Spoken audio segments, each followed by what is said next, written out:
So this morning we can get straight into it because Yes, we are. everybody's been watching the weather and wanting to know what's going on. So Tobago, Grenada, and its dependencies, they have been now placed under tropical storm watch.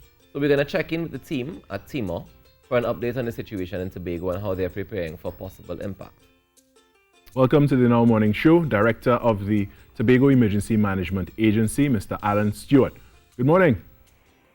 Good morning, sir, and good morning all of Trinidad and Tobago, and probably I should say good morning to the entire team. I'm not privileged right now to see you guys, but nevertheless, I know the crew. Right, and you know, at least we are in good spirits here, and we're happy to have you this morning.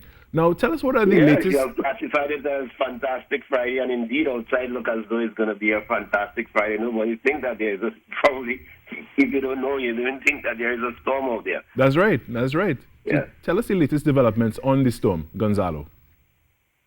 Based on the National Hurricane Center forecasting and their models, early this morning we see a little rise in it once again. So it's up back to 14 degrees north. And we recognize that it's still moving west. Winds are still up to 60 miles per hour, and also it continues to move at 14. There's some increase in speed from yesterday to 14 miles per hour. Nevertheless, our preparation continue. We continue to put things in place based on our last planning meeting yesterday. We were able to meet with the Tobago Disaster Management Committee. This committee meeting, part of the protocols, and also it was led by the Honorable Ansel K. Dennis, the Chief Secretary of the Tobago House of Assembly. Coming out of that meeting, we were able to establish some basic positions going forward. One relates to the activation of the Emergency Operations Center. So at 1800 hours today, the Tobago Emergency Operations Center will go into partial activation and full activation by 2200 hours later on today. We would have identified other major activities or issues to be dealt with. One has to do with the repositioning of resources around the island, which is one of our SOPs, to allow for critical equipment and also assets to be decentralized in a response to this type of hydrometeorological event.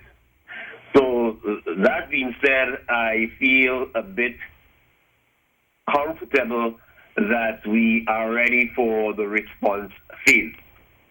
And probably if I could add, surely I will want to encourage the citizens of Tobago, those who represent various sectors, to do same in terms of your plans. Ensure that there is a strong possibility that we will be impacted by, storm strength winds. And that being said, we have to prepare for same. So those of you who have your final bits and pieces to do where you're battering of your roof, you only have a few hours to do so. Later on today, we will make available by probably just after midday the shelters that will be open. That list will be finalized. Okay. We have looked at a number of shelters, but based on the strength of the storm, it may not be necessary to open all of them, and therefore we'll be selecting those shelters that will be open to ensure that there is management at those shelters going forward. So that list will be made available sometime after lunch today.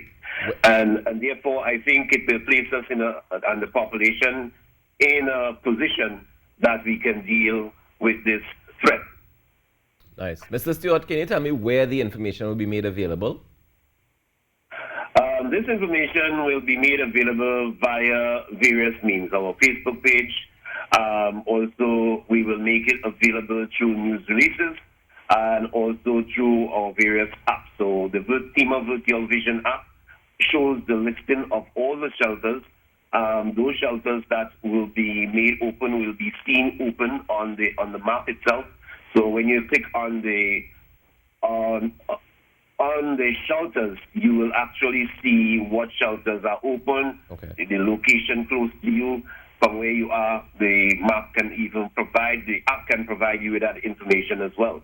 So we'll do all in our power to use all available, both conventional and social media, to make this information available. It is important, however, to encourage the population that they take the necessary steps to download these apps, and also so that they could be in the know. Rapid information during this period is very, very essential. One of the features of this storm, you will agree that it has shown a degree of dynamism. It keeps moving, shifting, and therefore, but there's one thing you can say about it: it continues to move west. So that we have to look at. The pundits have indicated that there's a strong possibility that this may turn into a hurricane before reaching us. Some have indicated that it will turn and then downsize again. So we just don't know. This is nature, and therefore we have to monitor. And the best way to monitor is to be able to listen to the media, follow all the newscasts and the information released by the Trinidad and Tobago Meteorological Service. All right. Well, I mean, I don't think we could say it better than that. Can you remind me what's the name of the TEMA app? TEMA Virtual Vision. So you go to the Google Play Store, and that will be TEMA Virtual Vision. TEMA Virtual Vision, and also the second app that allows you to talk directly to TEMA. We have set up a Zello public channel. Right. Repeat that, a Zello public channel. So you can find that as well. Once you download Zello, those persons, there are a huge amount of persons out there utilizing Zello today. Yeah. It's one of the modern means of communication and has become very popular during these type of crisis, where people download and you can convert their phones into radios. Yep. So we encourage the population to keep abreast. You can communicate. You don't have to know a number to call TEMA, because you're constantly monitoring. There are scores of persons attached to TEMA that monitor those channels. So any information coming in, we pick it up almost immediately. We will create a one-on-one contact with you, and we can continue the conversation. It also gives you the ability to provide us with what we consider to be crowdsourcing information during these crises. And, these social platforms really, really help. So, therefore, we continue to monitor these things, these platforms, and we encourage people to do the same. Nevertheless, conventional media, we definitely will not we encourage that as well. So we hope that persons will try to allow themselves to keep in the know as we go forward, as we deal with this threat. Gonzalo. And Mr. Stewart, in the worst case scenario, in the event of a heavy impact, are there any additional measures taken by TEMA to, to be even more prepared as pertains to this storm and possible hurricane? Certainly. While we look at this storm, we have been looking at worst case scenarios. Up to late last week, we had an exercise with myself, or when I say myself, represent TEMA and ODPM. We both participated in a regional exercise, HF Communications, with the understanding that, all conventional terrestrial communication systems can be affected by these storms. On the 23rd of September, we saw something like that happening in Tobago, where immediately after the storm, we would have lost one of our major networks in Tobago, and communication became zero. So we had to rely on another network in order to, so we have put in those redundancies, and we have been exercising those systems.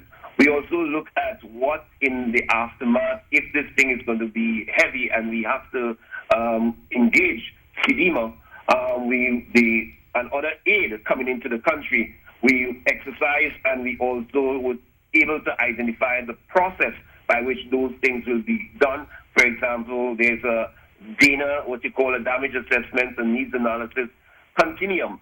It speaks to the different areas of interaction with member countries around the Caribbean state and how aid will come in, what is expected, what's the type of reporting that is necessary, the timeline set for allowing for proper damage assessment reports, rapid response teams coming into your country to do these assessments, establishing things like humanitarian assistance coordinating center.